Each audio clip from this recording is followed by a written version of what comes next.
Welcome back to the Joseph Showseph, everyone. As always, I'm your host of With the Most If, Joseph. And listen, this is going to be probably the third episode I've done about theaters in the past year. But this is what I know. I know movies. I know theaters. I know about these kinds of things. I don't know about Iran. I don't know about oil. I don't know any of that. I know movies. That's all. That's all I think about. So this is going to be another look at what's going on with the theaters, what's going on with the movies, with the studios, with the corporate cinema, all of that. We're gonna get into it all. Trust me. I had this vision of the future. I want you guys to follow me on this bleak image of you go to the theater, you drive 45 minutes to get to your closest theater. You used to drive 10, now you're driving 45. You pull up to the theater, you walk up to the kiosk, and then it says, which movie do you want to see? Do you want to see the new Disney movie, or do you want to see the new Paramount movie? Because those are the only options now. You know, the illusion of choice. It's gotten down to just the last two of the corporate propaganda production studios. Which one do you want to see? Which one do you want to see? This Star Wars 29. Do you want to see this, or do you want to see whatever Paramount makes? I don't know. Those are going to be the only two options. And then on top of that, they're like the theaters are fighting with TikTok, Instagram, Netflix, Hulu. Like what's going on with the theaters?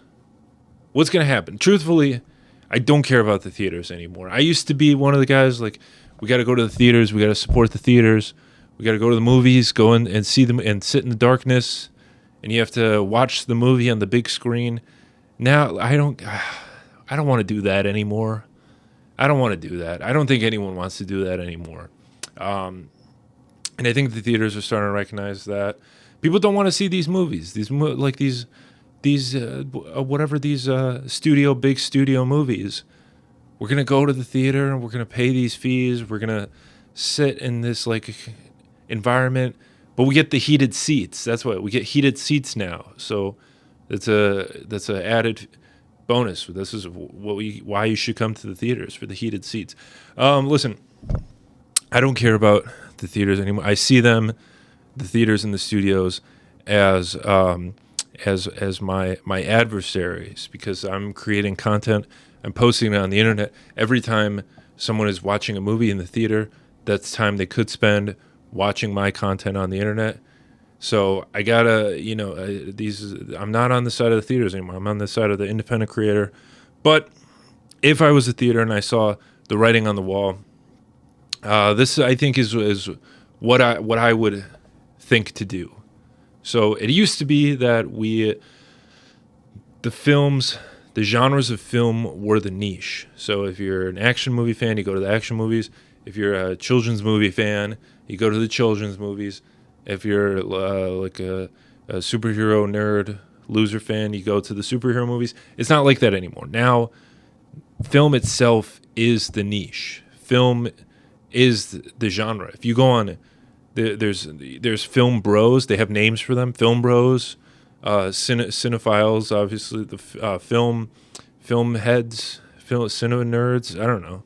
They got a lot of names. They have film talk. That's what they call. If you go on TikTok and you like film posts, that means you're on film talk. So if you're liking all the movie related posts, and it's not like niched, like, oh, I'm only liking posts that are like Glenn Ross posts. You're gonna like a post about the Godfather, a making of the Godfather, and then the next post you're gonna like is an edit of Lightning McQueen from Cars. There's no rhyme or reason to people. They like film and they like to show it on their social media. They like to post and like about it, and then it's like, so that way when their friends see on Instagram that their username liked this post, it's all just for show.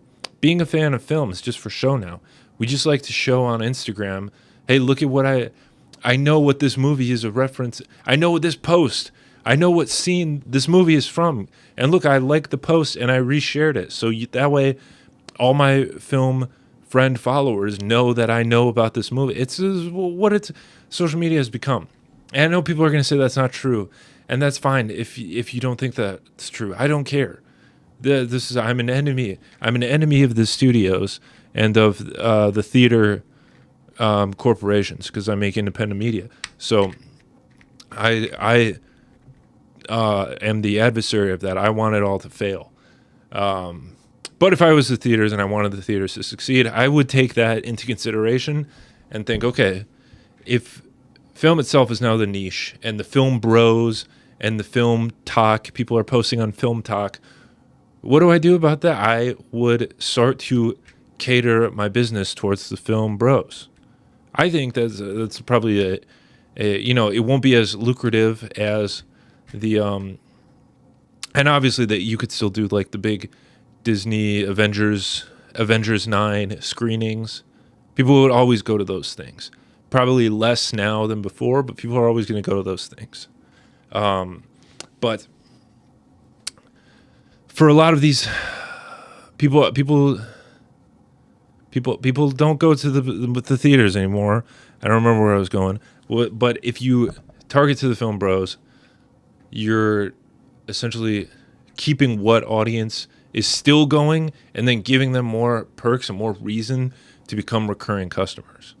So, if you go, a lot of them, the theaters, they'll do like throwback movie Tuesday. Hey, we're doing Back to the Future this Tuesday, a special screening of Back to the Future this Tuesday. Come, film fans, come see it. Oh, what's so special about the feature? Oh, it's a feature of Back to the Future.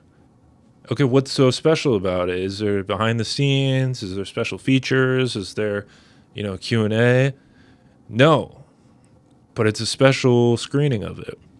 Okay, what's so special about the screening? It's a screening of Back to the Future, which is no longer in theaters. That's why it's special.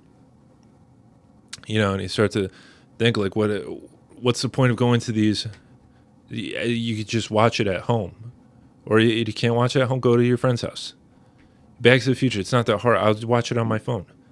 Oh, but you get to watch it in the darkness in the theater in a way that it hasn't been watched since 1985 when it came out originally in the theater. Okay, so maybe there's 14 people who want to do that. You can get the 14 Back to the Future diehard fans who have already seen it in every format. Come see it again, I guess. Or they'll say, oh, it's Tuesdays. You know what that means? We got free popcorn for anyone who buys a ticket to any movie. Hey, you know where else there's free popcorn? Everyone has, everywhere there's free popcorn everywhere. You go, everybody has like 14 unpopped packets of popcorn in a cabinet. And if they don't, then you go to your neighbor and just knock on the door and say, hey, I'm gonna watch a movie. Do you have 2 packets of popcorn I can have? And they'll give it to you. They'll give it to you without asking any questions. Because popcorn, it's not, no one's going to the movie for the free popcorn.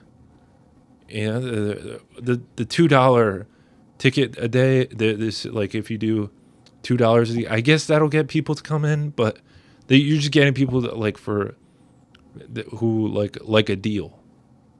They're not like the film fan. You got to go after the film fans, the film bros. Go on Film Talk. I'm telling you guys, I found out about this Film Talk thing.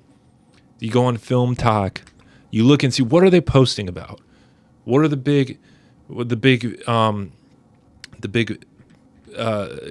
content that everyone's posting about? The Nice Guys. You know how many edits I see of The Nice Guys? Just every day, screenings of The Nice Guys. Hey, film bros, what time are you guys off of work? What time do you guys like to go to the movies? Hey, guess what? That exact same time, we're doing a screening of The Nice Guys. And you guys, since you guys are all film bros, you can come watch it at our theater. Give the film bros what they want. I think that's the method to go. The other thing I was thinking about is that fuck, it's hot in here. Ugh. Give the film bros what they want, give them the screenings they want, and then support the film community. Chances are a lot of these film bros make their own films. They have their own, short films or features that they made for like $1,000. Hey, film bros, here's the thing. You guys probably made your own movies. Probably tired of, seeing Avatar 7 or whatever else is coming out. Guess what? Every Thursday night, we're just going to screen local filmmakers' films. That's how you get your audience to come back. We say, hey, listen, guys, you guys just give us the video. We'll play it on the screens. And then $10 for tickets, and then they'll tell their friends. I've done it. I've spent money to see my own short films in a theater. I made a 10-minute short film. I spent money to go watch it, like just in a theater with like a couple people at like a film festival. People will do this if the theaters they don't support their film communities enough. Maybe some of them do. I'm sure some of them do. I'm sure someone's going to say, "Oh, our local theater." I get it, whatever. But I'm saying in general, AMC. What is AMC doing for the independent filmmakers? Everyone wants to. They want to go see the big budget. No, give the film bros what they want. But also, I don't care because I want the theaters to die because I want people to watch this. So, theaters, I hope you die. But if you don't, then you should heed some of what I'm saying. Because the independent theaters are all gone. It's just the theater chains.